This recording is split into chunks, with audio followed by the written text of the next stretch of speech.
In what could go down as one of the most bizarre breaches in American national security history, top Trump administration officials, including Defense Secretary Pete Hegseth, Vice President J.D. Vance, and Secretary of State Marco Rubio, accidentally added a journalist to a Signal group chat meant for classified war planning. The journalist, Jeffrey Goldberg, editor-in-chief of The Atlantic. Goldberg says he was added to a group titled Houthi PC Small Group, a chat that was coordinating imminent US military strikes on Houthi targets in Yemen. At first, he assumed it was a hoax, until the bombs began to fall, exactly as Pete Hegseth had typed just 2 hours earlier.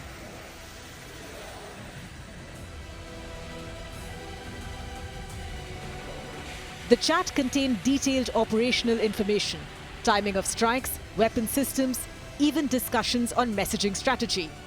Hegseth allegedly wrote, "We are currently clean on OPSEC." Ironically, he was not. Jeffrey Goldberg sat in his car in a supermarket parking lot, watching live updates roll in. If the chat was real, he thought, Yemen will be under attack shortly. It was.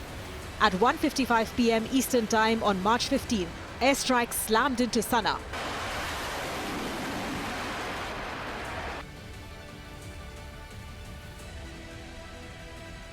The White House has confirmed that the message thread appears to be authentic, calling it a demonstration of deep and thoughtful policy coordination. But what it also demonstrated, according to critics, was stunning carelessness. CNN interviewed Goldberg, who said it bluntly. No, that's a lie. He was texting war plans. He was texting attack plans. When targets were going to be targeted, how they were going to be targeted, who was at the targets, when the next sequence of attacks were happening. I didn't publish this, and I continue not to publish it because it felt like it was too confidential, too technical, and I worry, honestly, that sharing that kind of information in public could endanger American military personnel. But no, they were plans for the attack. CNN also spoke to former U.S. Transport Secretary Pete Buttigieg, who said this episode raises serious questions about the use of unsecured commercial apps for national security deliberations.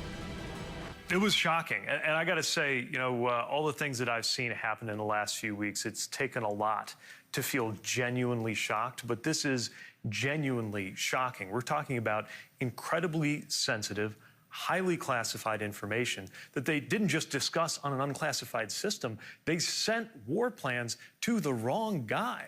Now, they're lucky, and we're lucky, that that wrong guy was a responsible, patriotic, ethical journalist who just had on this program who knew not to publish anything. Legal experts have raised red flags. Some say the act may fall under violations of the Espionage Act. Others point out that Signal is not authorized for classified information. If personal phones were used, it's an even bigger threat, especially amid warnings of ongoing Chinese cyber espionage. Among the texts, one from J.D. Vance read, "I just hate bailing Europe out again." Pete Hegseth replied, "I fully share your loathing of European freeloading. It's pathetic." A fiery policy debate unfolded on an app known better for activist groups and journalists, not wartime decisions. Trump, when asked, claimed complete ignorance. I don't know anything about it. I'm not a big fan of The Atlantic. To me, it's a magazine that's going out of business. I think it's not much of a magazine, but I know nothing about it. That didn't stop Elon Musk from weighing in with a meme that read, "Best place to hide a dead body is page 2 of The Atlantic." Secretary Hegseth, traveling in Hawaii, denied it all. Nobody was texting war plans, and that's all I have to say about that. But screenshots from Goldberg and subsequent strike timing suggest otherwise. The irony is that many of the same officials, including Hegseth, had publicly lambasted Hillary Clinton for using private email servers. Now, they are using Signal to coordinate real-time military attacks, with a journalist silently watching.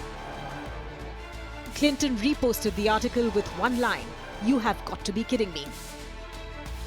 So far, no disciplinary action, no firings. The administration says an internal review is underway. But with live war plans leaked, intentionally or not, the bigger question remains: how secure is the new seat of power when the war room is just a group chat?